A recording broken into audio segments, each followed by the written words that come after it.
Hey everybody, this is Bill. Welcome to the Color and Pageantry, where in this video we'll take a look at this week's top 25 for week 5. We'll also look at who is out of the top 25, who's looking for a spot in the rankings, and in addition, we will review who is hot, who is not, and we'll take a look at some coaching changes. But first, let's check out who's looking to get in next week's top 25 after we see who fell out of this week's top 25. So this week we had 4 teams fall out of the top 25. We had the Washington Huskies, who had been looking really good. They took it on the chin out at UCLA on Friday night. Minnesota, who was looking really stout, coming off a big victory, they got crushed at home 20-10 by Purdue. Texas A&M again lost, and Oklahoma gave up 50 to TCU on the road. Wow!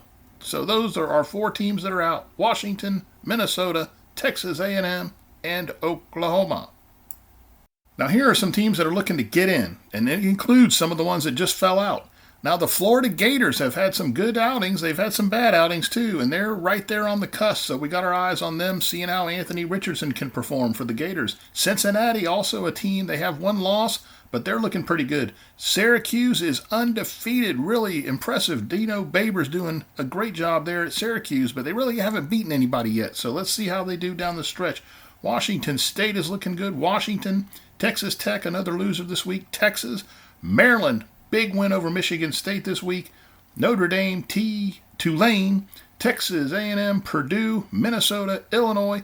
James Madison, that's a team that could go undefeated. Their schedule sets up that way. And we like Liberty too. You know, they were close at Wake Forest a couple of weeks ago. So that's who's looking to see if they can get into next week's top 25. So let's look at some coaching changes we had. Paul Chryst is out at Wisconsin. More on that in just a minute. Karl Dorrell was let go at Colorado. The Buffaloes have been having a terrible season. That's not working out there, so they made the change. Colorado's a place that has had success before, so they can get it right if they got the right people in place. So we'll see what they do there. Maybe Eric Bieniemy, a former Colorado player, running back coach for the Kansas City Chiefs, might fit in well there. And then Jeff Collins, of course, he was let go at Georgia Tech. We've talked about him and how sketchy that was there. We don't know exactly what happened. But then Brent Key took over. He is a former Tech player, and he took the Rambling Wreck to Pittsburgh and dumped the Panthers, scoring a huge upset that nobody saw coming. So maybe they'll look at Brent Key, who knows? But I think Dion's the guy at Georgia Tech, if you want my opinion, if they can afford him. So who's hot? Well, that's Rock Talk Jayhawk. Kansas defeated Iowa State to move to 5-0, and now, perhaps a week too late, ESPN's Game Day will visit Lawrence for the very first time. Deservedly so.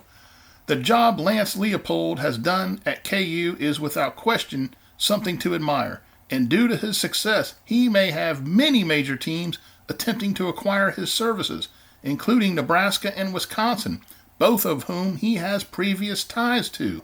But for right now, congratulations to Kansas. They're really doing great. TCU's coming in there this weekend, and that's going to tell us a lot. And a shout out to those Horned Frogs. They hung 50 hosting Oklahoma this week. What a performance. So who's not hot? Let's start with Oklahoma. The Sooners have been blasted for 2 consecutive weekends, allowing a staggering amount of points in the process.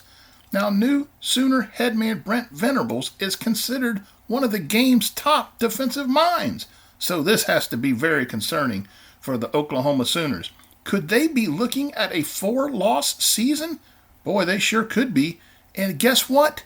This weekend, the Red River rivalry awaits against Texas in Dallas at the Texas State Fair. Oh, look out! NC State is not hot. A special season for a veteran Wolfpack team which returned 17 starters grounded to a halt at Clemson this past weekend.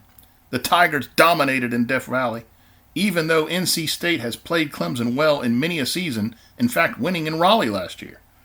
Might a deflated Wolfpack team collapse from here? I don't know.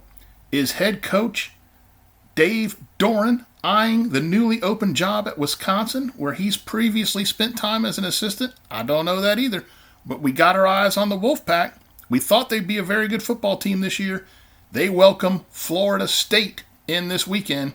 That's a night game. We're going to keep our eyes on that. Minnesota is not hot. Looking impressive and crashing into the top 25 last week, the Gophers melted in the spotlight and got punked at home by a Purdue team that came in with some injuries. The Gophers could still win the Big Ten West, though, but at this point, that's nothing to brag about. Wisconsin, they're not looking hot. Now, we thought Wisconsin was descending. We noted that in our preseason top 25, but we did not see the Badgers staggering in this type of fashion. It's so bad that Paul Chryst, their head coach, a very successful coach, has been shown the door. I guess folks saw things were not going in the right direction. The Badgers seem to be zeroing in on former player Jim Leonhard, who played in the NFL. He's now their defensive coordinator. He's sought after by many of folks, so I think Wisconsin's looking for him to take over long term, and they didn't want to lose him. Now, Kansas coach Lance Leipold is a Wisconsin native, and he could fit there as well. And Dave Doeren, NC State's coach, as we mentioned, former defensive assistant there as well. But Wisconsin, 2-3, they can win the rest of their games. The Big Ten West, my goodness, not very good, but changes at Wisconsin. Speaking of the Big Ten West, they're not hot. Nicely stated, this division is quite competitive, but the reality is the division's a shit show. None of the teams are very good. 2 coaches have already been fired, Scott Frost and Paul Chryst. Goodness knows what awaits us in the Big Ten West, but one thing we're pretty sure about, Ohio State is not going to have much trouble in Indianapolis beating one of these teams. All right, so looking at the top 25, now 20 through 25, we got UCLA. We thought they were going to be a good football team, and then they barely beat South Alabama. I mean, barely beat South Alabama out there in Westwood in front of nobody. But they did beat Washington this week, so they're in the top 25 now. Baylor, they've got 2 losses, still a good football team. Arkansas, same story. Arkansas could be trouble for anybody that they play.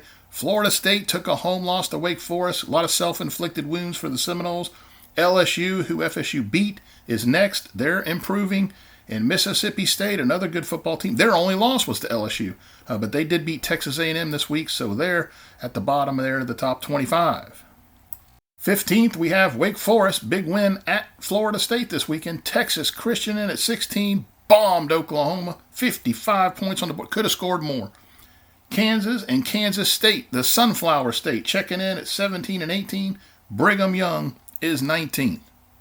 And now counting us down to number 1, North Carolina State with their loss at Clemson is at 14. Utah improving since their opening week loss at Florida is 14th. Kentucky took it on the chin at Ole Miss. They were down some people, played a close ball game, but did lose. They're in at 12th.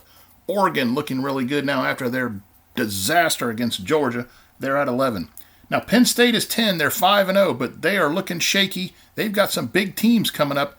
Don't look for them to continue to be undefeated long, but for right now, they're undefeated, and they're 10th. Ole Miss, big win over Kentucky at home. They're 5-0. They're 9th. Tennessee, they have a great offense. They could cause a lot of trouble down the stretch. Can't stop anybody, but they could be trouble. As we said, they're coming in at number 8. Oklahoma State, a very impressive victory over Baylor. The Cowboys are really surging. Good to see that for Coach Mike Gundy. They're at 7. Clemson playing much better than we anticipated. They've got a good, better play at quarterback. We've got to say that. Looking good. We'll see how they do down the stretch. You got Florida State in a couple of weeks. They're at 6th. Southern Cal, great offense. They're number 5.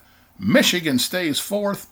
Georgia did not fare well. Came from behind to beat Missouri. About got beat. That's the second week in a row for them, so they're going to have to relinquish the top spot. They're not playing very well right now.